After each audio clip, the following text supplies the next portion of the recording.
Horizon Zero Dawn, great potential. Horizon Zero Dawn is an Assassin's Creed 3 meets Far Cry Primal third-person action-adventure game with giant robot animals where you play as Aloy, a young woman who sets out to find the truth of her origins, who her mother is. The game starts with a clever tutorial. You're an outsider training your whole life to become a brave, to get closer to finding the answers you seek. This is when the game teaches you its mechanics. Fairly early on, you fall down into a cave and find a focus, technology of the people that were here before. This focus shows the paths of enemies as well as their weak spots. After you finally prove yourself, the world opens up for you to explore, and at first it's magic. Horizon Zero Dawn has no business looking as beautiful and polished as it does for how big it is. It puts practically every AAA game both open and linear to shame when it comes to graphics. The world feels alive and terrifying as you're sneaking through the grass, trying to take out these machines for their parts and experience to unlock new skills. And slowly you learn that there's a much larger picture to all this than what you're after. But I feel that revelation comes too late. The campaign is about 25 hours long. That includes the occasional stepping aside for collectibles, climbing the towering tall necks, hunting animals, and collecting materials to craft ammo for your bows, traps, and sling, as well as upgrade your pouches. And each of the main missions are wonderfully crafted. They'll have you taking down giant bosses, traversing ledges Assassin's Creed style, some action scenes sprinkled in there Uncharted style. And they're all intriguing and move the story along perfectly. None waste your time. They all give you a new piece to the mystery of this world and your origin. But after a wow moment halfway through the game that opens your eyes to the setting and the story and the possibilities, the charm of the game and its open world starts to fade. The world is beautiful and tons of time went into crafting it. Every slice of land feels like it was placed with purpose, but I never felt an urge to explore the lands. The biggest mistake I feel this game makes is the lack of loot or weapon upgrades. You can find some special equipment out there, but for the most part, you can only get better weapons and outfits by trading machine parts and shards to merchants. The problem with this is you have to make a mental note, then you have to go hunt for that piece, then travel back to the merchant and trade rather than having an arsenal of weapons with a list of materials like Far Cry Primal did so well and upgrade them in menu like you can your pouches, which are a little better at upgrading but not quite perfect as it never alerts you when an upgrade is available. Not every animal has skins or bones in them. Weird, I know. But these are uncommon and rare items, so even if you do hunt 100 foxes, you aren't guaranteed to get the items you need for your upgrade, so by the time you get them you forget if it was the bones you needed or the skin. But again, all this could have been thrown out if you were able to just find better weapons and gear in the world. It would give incentive to explore and do the errands and side missions. But because of a lack of upgrades or loot system, I had zero interest in helping any of the optional characters in the game. They weren't interesting and they shunned me most of my life. Why help them? For experience? For trophy progress? That's all the open world felt like. And considering there's a missable trophy here that demands you make certain choices instead of just playing the game the way you want to, these trophy progress tasks just aren't worth it if you aren't in desperate need to be more powerful during battles, which could definitely be possible as the enemies here are no joke. You'll find yourself using berries and potions like crazy if you don't learn how to roll out of the way and time attacks, especially if it's more than 2-on-1. You can even the odds by overriding enemies so they'll fight for you, and you can even ride them to make traveling around the world a little easier as you work towards finding fires to fast travel. I know this review sounds a bit negative, but that's only because this style of game is my style of game. I love it the most, so I'm the most critical of it. Sure, genre-wise, Horizon Zero Dawn is just a map cleaner, but its map cleaning isn't what makes this map cleaner so great. It's the tense moments you face around every corner. It's the care you have for Aloy. It's the searching for answers. The combat, the storytelling, the beautiful world. This is what makes Horizon Zero Dawn a must-play. A continuation of what we get here with a few tweaks to how we get better weapons and outfits, and a sprinkle of exploration incentive in the sequel, and Horizon 2 will no doubt in my mind be a masterpiece. I give Horizon Zero Dawn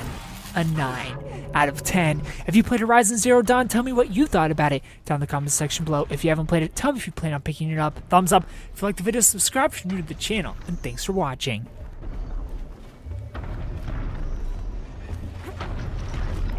Okay, time to climb up to its head.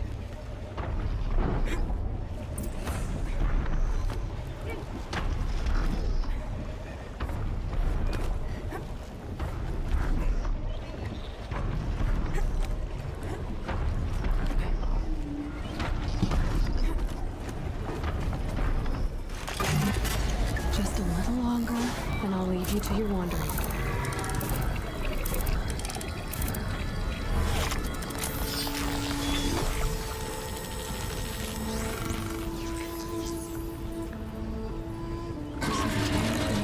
Everything along its path, and sense what it says to the machines.